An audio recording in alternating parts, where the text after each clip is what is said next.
Today's daf we're going to be learning is Zevachim daf bet. Welcome to Masechet Zevachim.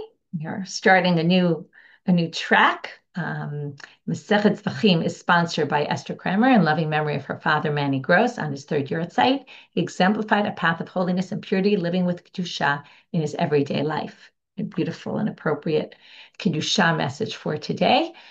Starting Seder Kodshim, and today's daf is sponsored by Judy Farber in loving memory of her mother Yocheved Bat Tzvi and Sarah on her fourth year at site. Okay, Masechet Zevachim, welcome to all of us to our new ground we are treading on. This is a whole new section, whole new kind of way of thinking.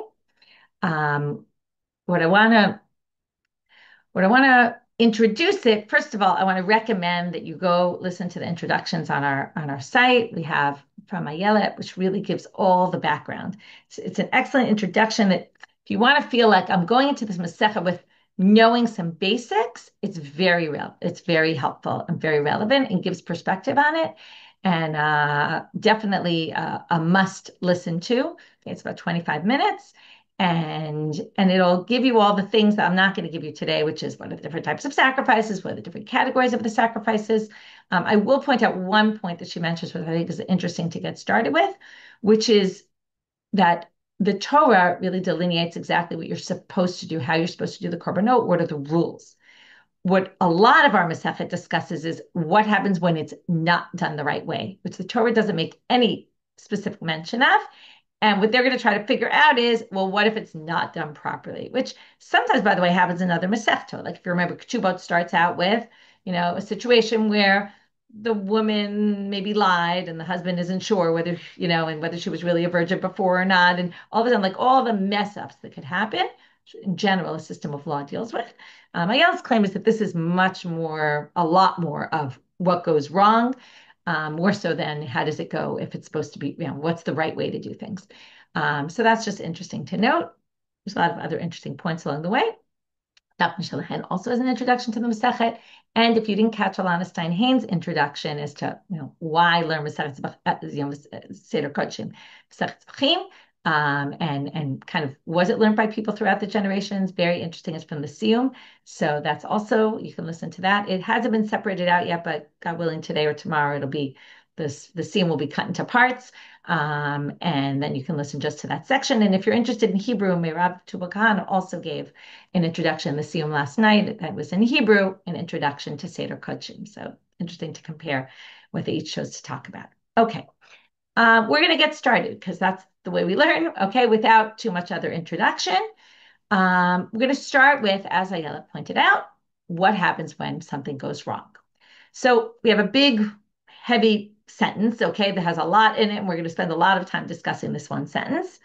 Kol azvachim shenizbechu shelo lishma ksherim, ela shelo alu lebalim l'shem chova. Okay, first let's just explain what is shelo lishma. Shelo lishma means, okay, and really we have to go all the way back, and maybe before we even start, oh, by the way, there's bookmarks, okay? Probably no one's received them yet because the mail system both abroad and here is pretty bad. So we did try to send them early enough, but it seems that nobody's received them yet. So hopefully you will get them soon. In the meantime, you can find the bookmarks. The bookmarks have terms on them and all that. And you can find the PDF of it on today's daf. So if you want to see them, you can. So now let's just talk about what lo lishma means. Now we've learned lo lishma before. Where have we learned lishma, lo lishma? We've learned it from get, for example. Okay, that's where lishma is very prominent, and we're even going to get back to there today at the end of the daf. So get, what does it mean, shelo lishma? It means that the get wasn't written for the name of this particular man and this particular woman, right? Somebody walks by, sees a get on the floor and says, I'll just use that. It has my name, it has your name. Perfect. Let's use it. But you can't do that. The get has to be written lishma. And in fact, I don't know if you know this, but it takes a while when you do a get in a court. Why is that? Because they write it from start to finish. It's not like a ketubah. Ketubah, you buy like a pre-printed ketubah, and then you just fill in the blanks, right? Or you get it made. But often you just take like a printed one, and you just fill in the names. You can't do that with a get. The whole thing has to be written for the sake of this couple. So not only does it have to be written from the start with the intent for a get, it also has to be written with the intent for these people. So if it was written for someone else, can't use it. So now we're going to talk about a zevach shelo lishma. Before we get to lishma, we have to understand what is the trajectory of this. Like, where does it start? So if you look, for example, on your bookmarks, it talks about the four avodot of a korban, and these are going to come up a lot. So let's talk about it now.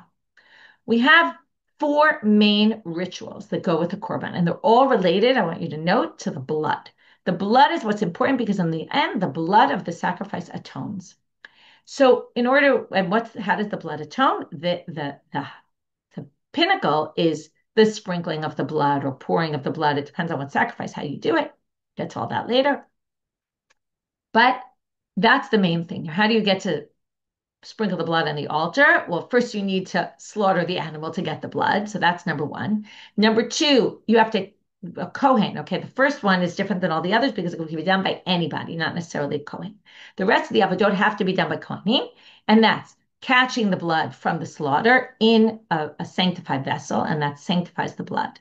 Then we're going to learn a lot about this, that things have to be in what we call klei sharet, okay, the kelim, the special kelim in the temple, and then and then things become sanctified in them. By the way, I just remembered Shuli said she's going to write an intro on like the Beit HaMikdash and all that. So that'll be her introduction this week, which I don't think has gone up yet. Then after you catch the blood, then you have to bring the blood to the altar. Okay, we'll see that one perhaps, according to some opinions, is a little different than all the others because it doesn't necessarily have to happen. You could theoretically just slaughter the animal right next to the altar and then you won't need to bring it. So there's a big machloket about that, avodah. And how critical it is. Then we're going to move to the last one, which is once you get to the altar with the blood, then you sprinkle it on the altar. So those are the four main avodot. But there's a stage that happens before that. And what is that stage? It's also a very important stage. And that's really what our Mishna is focusing on is, even though it doesn't say so, is when you designate the animal to be a sacrifice. So I take an animal. This is usually how it works, right? I have to bring a sacrifice to the temple. So I find an animal, I buy it, I have it, whatever I do. I take the animal and I say, this animal is going to serve for my korban. From that moment, this animal has a trajectory. And with the first line of this Mishna is very fascinating. Because let's say I have to bring, let's say I volunteer. I say, I want to bring, that's a lot of sacrifices in the temple were voluntary offerings. That's one of what Ayala does is she does a nice categorization in the beginning for Shiur about different, how you could categorize the korbanot in all different kinds of ways. So one is voluntary versus obligatory. We have voluntary ones, we have obligatory ones. So it doesn't matter voluntary or obligatory in this situation.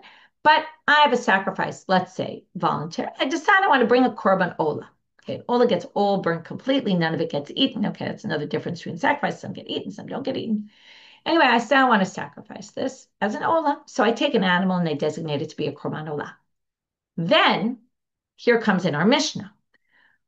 Now, so that korban, lishma of that korban, right? That korban is done for the sake of an ola. Now, it's supposed to be done for the sake of an ola.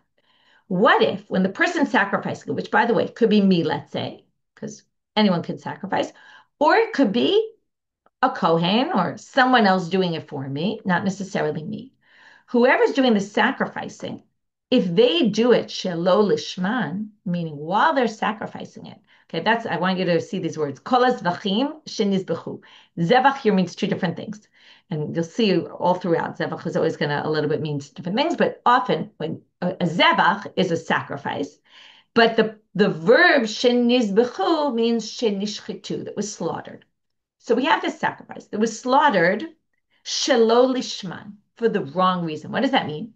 It means that somebody took this korban and said, when they slaughtered it, I'm slaughtering this instead of for an ola, I'm slaughtering this as a shlamim. Okay, they get confused. Which, by the way, you can imagine if the Kohen's doing everyone's sacrifices in the temple, you could see it might be a little confusing. Which one is this for? If he does it shelo lishman, kshirim. Now you would think this ruins it because, right, it was slaughtered with the wrong intent. But no, the korban is not ruined. Well, not completely anyway. It's kasher. Okay, we'll see what that means in a minute. But ela shelo alu lebalim l'shem chova. But I will not fulfill my obligation with this korban. In other words, it's messed up as regards the owner of the sacrifice. So this doesn't fulfill my obligation. So now I have to bring a new korban ola, which by the way begs the question, okay, we're right at the transition between nizikin and kodshim, okay, which I mentioned in the siyum that, kodshim is all about machshava and your intent. But what's really fascinating here is that what about the damages caused to me? I now have to bring a new animal. I pay for that animal. Now I have to pay for a new animal. Okay, the Mishnah is not talking right now about does the Kohen have to, if let's say the Kohen messed it up, do they have to compensate me? That's not the topic of the Mishnah, although I do believe we're going to get to that later. I can't remember now, but I think it comes up in a sugya later. So now we have a disqualification by intent. Now, it doesn't disqualify the sacrifice. So what does that mean? It doesn't disqualify the sacrifice. What it means is that that sacrifice needs to be brought, okay, it needs to be sacrificed. It's still kasher, and it needs to be sacrificed. And in fact, we're going to learn the Gemara today. Not only does it need to be sacrificed, it needs to be sacrificed as its original trajectory. Okay, so if I designate as an ola, someone slaughters it for the sake of a shlamim, we continue along as if nothing happened and bring it as an ola in the temple. But it didn't work for me, and I have to bring a new korban to fulfill my obligation. So now we see there's these two tracks.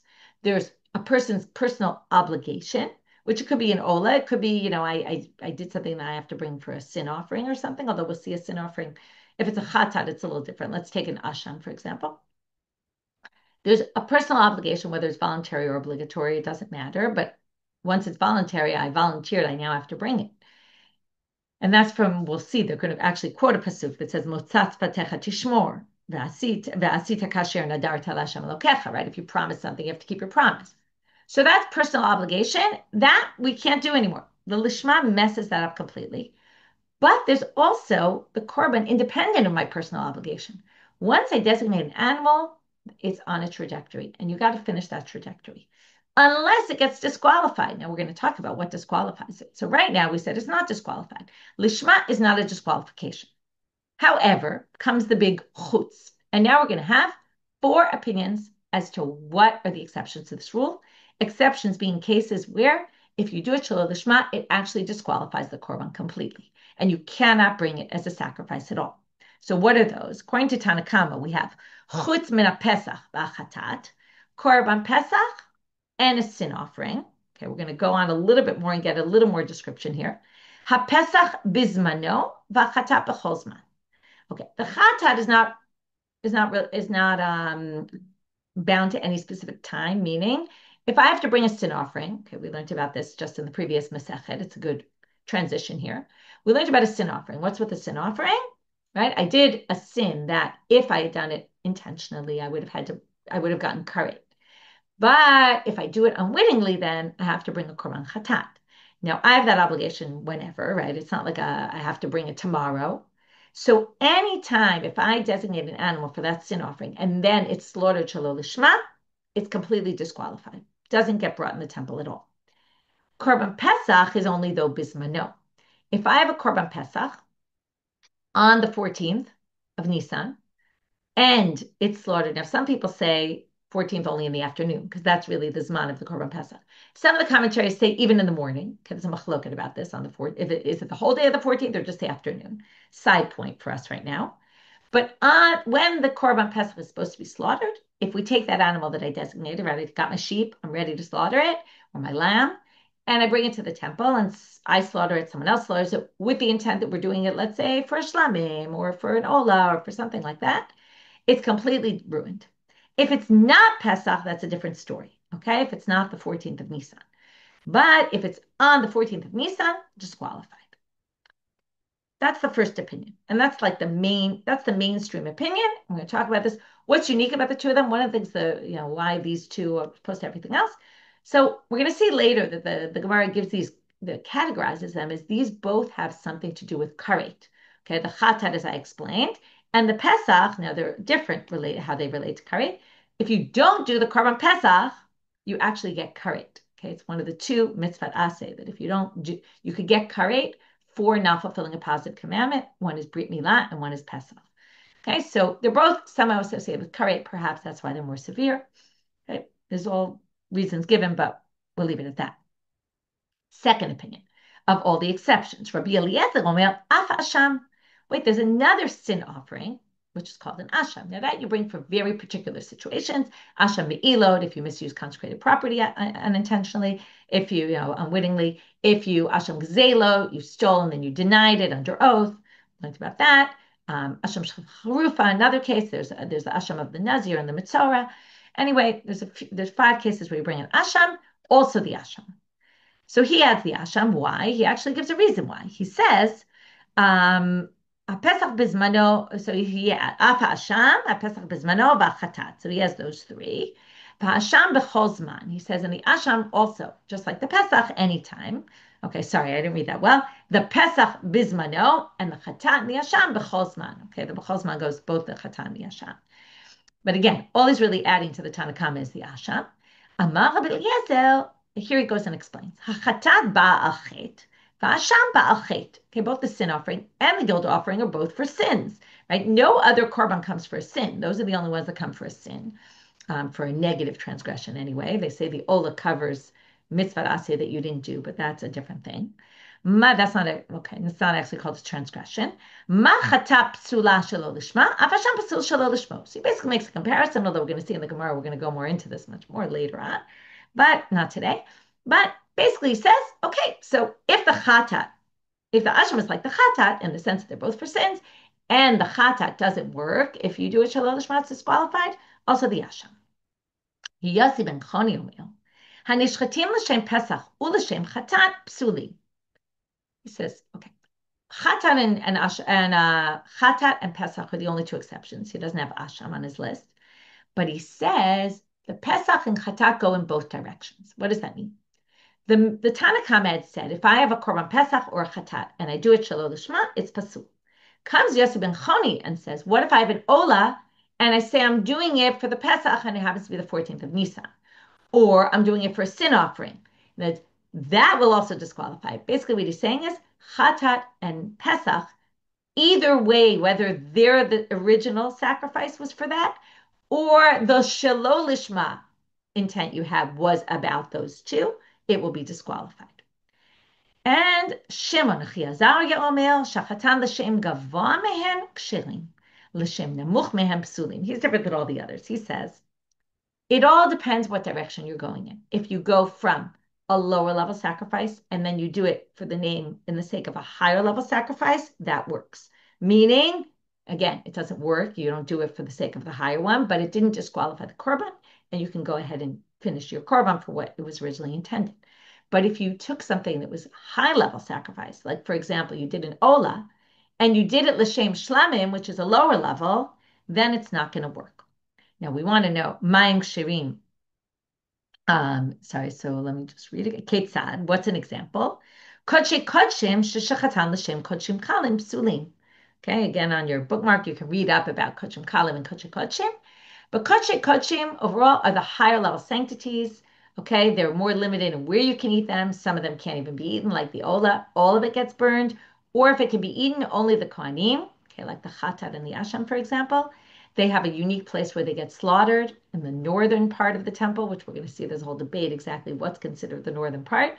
Northern, like when you go east to west in the temple, like right from the beginning when you go in on the east side, or does it have to be further in? How far in does it go? I'm looking about that. We'll get to that later.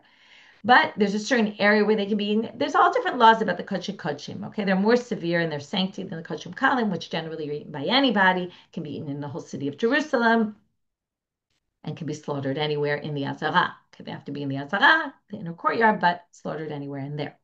Now, so if you take kodshe kodshim and then you do it l'shem kodshim kalim, that's lowering it. That's psulim. That's going to be disqualified. Kodshim kalim sheshchatan l'shem kodshe kodshim kshilim. Okay, that's one example. So if you do, or 2 examples, if you do it in that direction, right? So the first example is kodshim kalim to kodshim kodshim, or kodshim kodshim to kodshim kalim.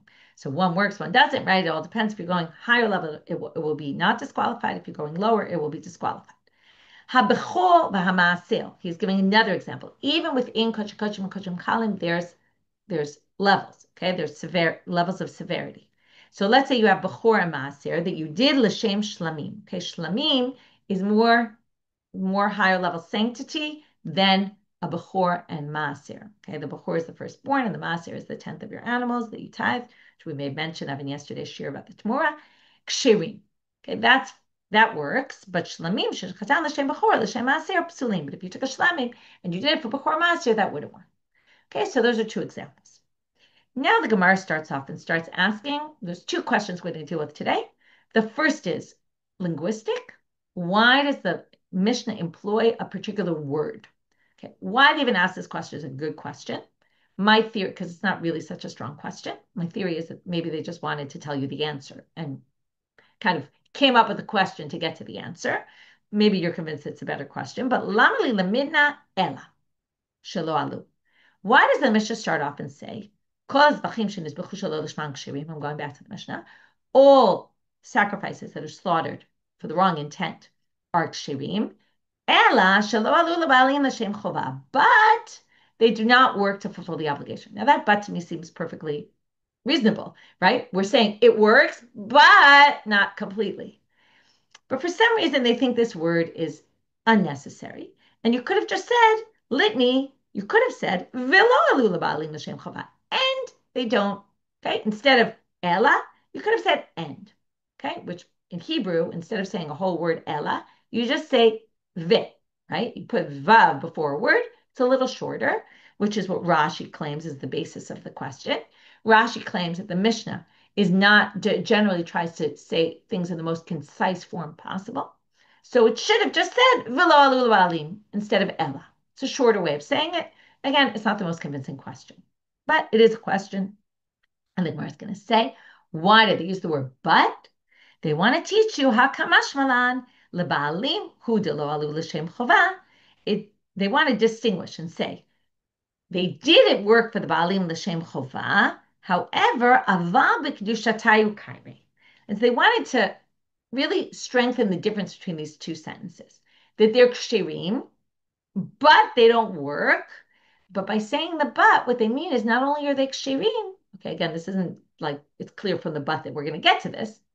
But again, I think they're trying to just teach us something. And they're using like a question answer kind of way of teaching it, which is they're still with their original sanctity. What does that mean? Va'asur, or what's it trying to stress? Asur l'shanuye behu. You can't change it. You might think, okay, let's say I had a shlamim, or let's say I had an ola. I said, I want to bring this as an ola. I'm going to give that example because the Gemara is going to use that example. I designate an animal for an ola. And then when it was slaughtered for the sake of a shlamim. Now, the Mishnah said it's kasher, meaning you go ahead with it. That alone might mean, well, you could go ahead with it and make it anything now because you kind of ruined it, right? You thought it was something, it's now something else, or you designated something. Now you did it for some other reason. Maybe you would think that you could continue and do it as a shlamim. No, what this is telling you is, and the Ella kind of stress, again, not sure convinced why the Ella highlights this, but the point is that the Ella is teaching you, even though you messed it up and you did it for the wrong or somebody messed it up, it still goes with its original trajectory and it still has the original sanctity they had from the beginning. That's why I mentioned there's these four avodot that are very important, but apparently the designating the animal is super important because that can never be changed. Even if you mess things up along the way, the original, again, obviously not the exceptions to the rule where it's disqualified, like the chatat and the Pesach or whatever opinion you take. But in the ones where it's ksherim, they have to go according to their original intent. That's what this is telling you. And we're going to see like Rava said, and here comes Rava's example. To Amar Rava, like I said before, Ola sheshachata shelo lishma, asur lizrok dama shelo lishma. Once you slaughter this Ola for the wrong intent, you can't go ahead and sprinkle the blood for the wrong intent. You did it for the wrong intent. Okay, but now it has to go back and be done for its original intent. So when you sprinkle the blood or catch the blood or bring the blood to the altar, it all has to be for the sake of an Ola. Okay, that's what it's teaching. And that's what Rava says. And they say, what our answer coincides with what Rava said. Now we're going to bring, and it's unclear whether this is the Stam Gemara bringing this, or maybe Rava himself, probably the Stam Gemara, telling us, we can prove what Rava said. We can show we can bring a logical argument to prove it, and we can also prove it from a pasuk. Here's the logic. Mishum deshane be kolhane lishane mishum deshane be kolhane lishane be veleza. Just because we messed it up a little, right? The fact that we have to still sacrifice it doesn't make any sense that we can mess it up more. Okay, I'm thinking like if you rip a pair of pants, right? you want to sew it up, right? Rather than try to rip them entirely, and just say, oh, let's turn them into something else. No, like usually you would try to fix it up if you could. So in the case where you can bring it like it was originally intended. Or maybe you can learn it from a pasuk. We're going to read this pasuk the way the Gemara reads it, but we're also going to read the simple reading, which isn't so complicated. They're going to claim that there's a problem in this pasuk, and therefore we can learn from this pasuk. Okay, but we can also read this pasuk in a very simple way that doesn't really create problems. So we'll try to read it both ways. Motza sfatecha tishmor. It's a pasuk from Dvarim Kaf Gimel. V'asita kasher nadarta LaHashem Elokecha nidava asher dibarta beficha. Okay, it starts out Motza sfatecha tishmor, which is a very important thing to teach in the first Zevachim. You promise, you commit to do something, you have to keep your promise. Okay, and do like you promise. That's what it says. Kasher nadarta, which is to a neder. You take a vow to bring something to the temple. You have to do it. Nidava dibarta beficha. Now this is just poetic, right? Neder nidava are similar, right? A nidava is a voluntary thing. A neder is also I vowed to do something I wasn't supposed to. I didn't have to do. So they're really one and the same, and it's one of these poetic psukim that repeats, right, something in different words. But the Gemara says, because according to the Gemara, a neder and a nidava are two different things. Okay, and we're going to talk about this later. But there's two different things. One is you say, I will bring something to the temple, and one is this animal will be brought. One is on the person, one is on the animal. Those are two different things. So comes the Gemara and says, "Hi nidava, nederhu," right? It's a neder, not a nidava. These are two different things. So how does the pasuk switch from talking about one category, halachic category, right, a neder, and switch to nidava? Again, you can explain it very easily that in the Torah they weren't distinguishing between these. They weren't looking at these two terms as two different types of ways of bringing voluntary offerings, just voluntary offering. But the Gemara uses this question, and from here on, Amud better ready.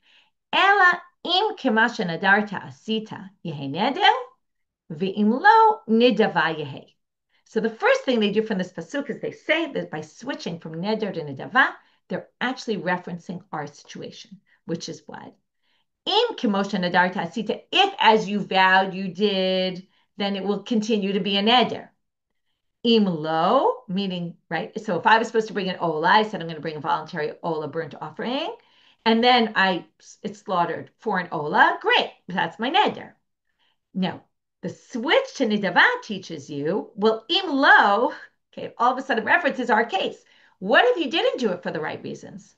Well, then nidava yehe. Well, then it'll switch into a different category called a nidava. And then it's not fulfilling the original obligation, but it is a nidava. And now here comes the argument here. Unidava mishari l'shinuyaba. Once a nidava, well, you can't change it. And others, a nidava can't be changed. So the point is that it morphs into something else, but again, from its original trajectory, because you can't just decide what kind of nidava you want to bring and just change the designation of it. So it's sort of a combination of pasuk and logic, because in the end, the pasuk ends with this logical reasoning, which is once it's in the nidava, obviously you can't change. So neither of these are the most convincing, right? Not the most convincing argument, but we found a source for Rava. Okay, which again is what we said, right? That's how we started, that Rava's halacha can be derived from the language of the Mishna of the word Ella, which also wasn't the most convincing. Okay, this whole halacha is a little bit tricky, and not tricky, but it's not like Ella proves what we tried to say it proves, and it's not exactly like we can learn from this pasuk so clearly what we say we can. Okay, Amarle Ravina L'Rav Papa. Next sugya. Here we start out with a little bit of an introduction to our sugya, which isn't so germane to the topic. But Ravina says to Rav Papa, Lo habit gaban be'orta b'tchuma be'charmach. You weren't with us last night in the Beit Midrash, in the Tchum of Be'charmach, which is a place in Iraq. Dirame Rava Milim Al Yata. You missed a great shiur. Okay, for anyone who didn't come to the Siyum last night, right? You missed a great shiur. Chaval. He brought up this great contradiction. He said something brilliant.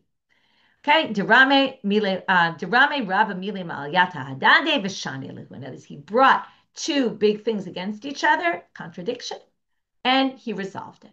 So my Milim Al Yata, what was the great thing that happened in the Beit Midrash? Right, probably Rav Papa was asking him, okay, look, what did I miss? Tell me, fill me in. Tanan, it says in the Mishna, Kol Zevachim shenizbechu shelo lishma v'chulei. That's our Mishna. Ta'ama d'shelo lishma. Hastama alunami lebalim l'shem chova. The Mishnah specifically says if they were done for the wrong reason. What if they weren't done with any intent at all? So it sounds like from the Mishnah, you could infer that if it wasn't done with any intent, okay, remember, I designated originally to be an Ola. Someone slaughters it according to the Mishnah as a shlemim. What if they just slaughtered it without any intent whatsoever? Oh, I forgot to mention something important. It's a machloket between Rashi and the Magid Mishnah on his commentary on the Rambam. When we say intent, is intent something in our minds, in our heads, right? Just we think at the time, or does it have to be expressed in words for it to be considered shelo lishma? That's a different issue. It reminded me that I forgot to mention this. So Rashi says much later on in Masechet, when we talk about lishma and what lishma is, Rashi says that it has to be that we're talking about that you expressed it in words. Okay? Machshava in general, like pigul, which we're going to get to, which is all based on machshava. According to Rashi, it's not just in your head. If it's just in your head, that's not enough of a problem. It has to have been expressed for it to disqualify, okay, or for it to create this situation where it's sort of not disqualified, but it's disqualified enough it doesn't work for the Baalim L'Shem Chovah. So according to Rashi, it's all expressed in words, and according to the Maggid Mishnah, the way he reads the Rambam, he derives from the Rambam, but he thinks the Rambam thought that it was even in your mind alone, okay? That's just an interesting machloket that's important to know because kind of what are we talking about here? We need to know in all these sugyot we're going to talk about your intent, how important your intent is. Do we mean intent just if it's in your head, or do we mean intent that you expressed in words only? And only that can disqualify. Okay, but that's not what we're talking about here. What if you didn't have any intent whatsoever? So it sounds like alunami lebalim l'shem chova. It sounds like it would work. Okay, you would fulfill your obligation without any intent because right, it's only intent that would mess it up. But here you didn't have any intent, so it's a wrong intent is a problem, but no intent is fine. Why would no intent be fine? Well, likely because either because it doesn't require intent, which is possible. There's a big machloket between two achronim, between Chaim Mibrisk and Rabbi Chanan Wasserman, which is, does it actually need lishma? And it's just that the lishma happened earlier when you designated the animal, or does it not need lishma at all? Okay, that's an interesting machloket. That's more theoretical. We're not going to get into that right now. So the Gemara, according to the Gemara now, what Rav is saying is, from our Mishnah, it seems like it would work without any lishma at all. Stam would be fine. It's only if you do the wrong intent is it a problem. Urimini. Now, what's the contradiction? Because remember, Rava contradicted, brought up a contradiction between two things. Kol get shenichtav shelo l'shem isha pasul. If the get is written not for the intent of the woman, it's disqualified. V'stam enami pasul. And we know by get that if it's done stam, it doesn't work. If you just have, right, a document that someone happened to just write the name of a man, name of a woman, and you happen to have the same names and you decide to use that get, it doesn't work. Ushane, so there's a contradiction. If that's lishma and that's lishma, aren't they the same? So why do you need lishma and get, and you don't necessarily need lishma in a sacrifice? Veshane zvachim bestam lishman omdim. Isha bestam alav legerushin omedet. So here's the difference. Zvachim are stam lishman. Okay, now either this is because animals just kind of are prepared for korbanot, whereas women are not always, potential to be divorced, right? We don't look at every woman, this woman potentially could be divorced, right? She's standing to kind of be divorced down the road. No, that's not the way we view women. It's not like, but animals, either you say animals in general, or you say this animal was already designated. That's the real obvious way to say this. This animal was designated when the person designated the animal for the Ola. So when the person slaughters it and doesn't have any intent, it just continues, as we said before, I think trajectory is a good word, on its trajectory. So because of that, it's already on a trajectory. The woman is not on a trajectory to get divorced. So because of that, there's a difference in the halacha. Okay, that's the answer to the question. We could have stopped here. But the Gemara wants to know, how do we know that a stam zevach is fine without any intent? And how do we know that by get, and first we'll deal with the first question. The second question is going to be, how do we know by get that without any intent, right, it's no good? Okay, so that's now the premise of what he said. We're trying to figure out now. So he brought up a contradiction. He resolved it, but his contradiction was based on two things. One about the zevach and one about the the get, and the question is, where does he know each of those things? From where is it clear that that's the case? Now, we did derive it from our Mishnah, but who's to say that that's really right? You could have derived from the Mishnah in get the same thing, and that's not the case. So where does he get it from? So that's what we're going to start with. Zevachim b'stomach sheri minalan. How do we know that an animal without any intent whatsoever, right, without any particular intent, you just have no intent, it's zero rather than negative kavana, right? You have no intent at all, it will be good. So now we're going to suggest. Minal, ilema, if you say, which is always rejected, if you say it's exactly what we thought from our Mishnah, you derive it from our Mishnah. Mehaditnan, it says in our Mishnah, kol hazvachim shenizbechu shelo lishman, right? It says all the zvachim that are done with the wrong intent. And what doesn't it say? V'lo katani shelo nizbechu lishman. It doesn't say that weren't slaughtered with intent. If it said that weren't slaughtered with intent, then you know that was right, that would be a problem. But it doesn't say that, therefore it must be okay. But you can't derive it from that language. Why not? Because by get, you have the exact same language, and it's not the case. Gabe get nami haktani. By get, it also says, kol haget shenichtav shelo l'shem isha pasul. It's the same thing. If the get is written not for the intent of this woman, v'lo katani, it doesn't say shelo nichtav l'shem isha pasul, right? It should have said, if it wanted to teach the same thing by get, it would have, right? If this language really proves it, it doesn't prove anything because it also by get should have said, if you want to say it really clearly, you would have said, if it's not written in the name of this woman, it's disqualified. So it didn't say that either. So the language of our Mishnah can't prove what we're saying because you could say the same thing for get, and we know that's not the case by get. Okay, so let's try option 2. Elamehaditnan, there's a Mishnah further on in Daf Yud Gimel. Ketzav lishman v'shelo lishman. They talk about the situation where you do it for the right intent and for the wrong intent, and it's disqualified. It's the same thing as our Mishnah, right? If depending on if it's chatat, nashim will be disqualified, anything else it will be kasher, but won't work for the owner. So what's lishman shelo lishman? L'shem Pesach or l'shem shlamim. During the slaughter, while I'm slaughtering, I think at the beginning I'm doing this for Pesach, and it was a Pesach. Then I say, and I'm slaughtering it l'shem shlamim, like I switch in the middle. So half my slaughtering is done for the right intent and half is done for the wrong intent. It's disqualified because it's a Pesach and it's disqualified. Tama, so now what's the derivation here? Tama da'amar l'shem Pesach or l'shem shlamim. It's because I did Pesach and then I did shlamim. But what if I just done Pesach and nothing? Sounds like it would be fine, right? Because they didn't bring that case. That's a more simple case. Halashem Pesach v'stama kasher, it would have worked. What do you learn from here? Alma stama kadishman dami. Sounds like if you just have no, neutral intent, nothing in particular, it will work. To which the Gemara says, you can't prove it from there. And you're probably thinking this, right? That's not the same as stam because you started with Pesach and it was a Pesach, right? If you start up on the right foot, obviously the other half doesn't need specific designation. So again, Dilma Shane Hatam Damar Kolo Se Aldat Rishonahu Ose, right? And that's just because we assume if you started it as a Pesach, you're slaughtering obviously the end of it. If you didn't do it in any particular intent, obviously the intent follows how you started. Okay, so that doesn't prove it. Let's try option 3. Elami Seifa, we're still trying to find this halacha.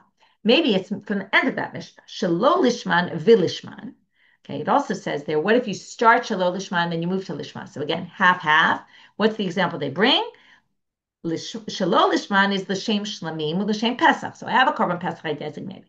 Then I start slaughtering l'shem shlamim, and then I guess probably I remember that, oh wait, there's a Pesach. I continue slaughtering l'shem Pesach. That's also no good. It's disqualified. But again, what can we derive from here? Tama da'amar l'shem shlamim l'shem Pesach. Hastama u'l'shem Pesach would be kasher. Now here you can't say, well, I already started as Pesach, I continue as Pesach. If I start slaughtering it without any particular intent, and then I move to Pesach, that works. What do you see here? Stam works. Again, this is just a derivation from the fact that they brought an example of shlamim Pesach and not stam Pesach. Sounds like stam Pesach would work. Otherwise, they would have brought that example as one that wouldn't work. So they say 2 possibilities why this wouldn't prove anything. Dilma shane hatam da amar yochiach sofal tchilato. Well, just like we said at the beginning of what you thought could prove the end, you could say the reverse. The end proves the beginning. The fact that I started with nothing but then said l'shem Pesach, that proves that I was obviously thinking l'shem Pesach from the beginning, even though I didn't say it. Or inami, I did tani lishman v'shelo lishman, tani nami shelo lishman u'lishman. Since they brought the first case had to be lishman and shelo lishman, Pesach and then shlamim.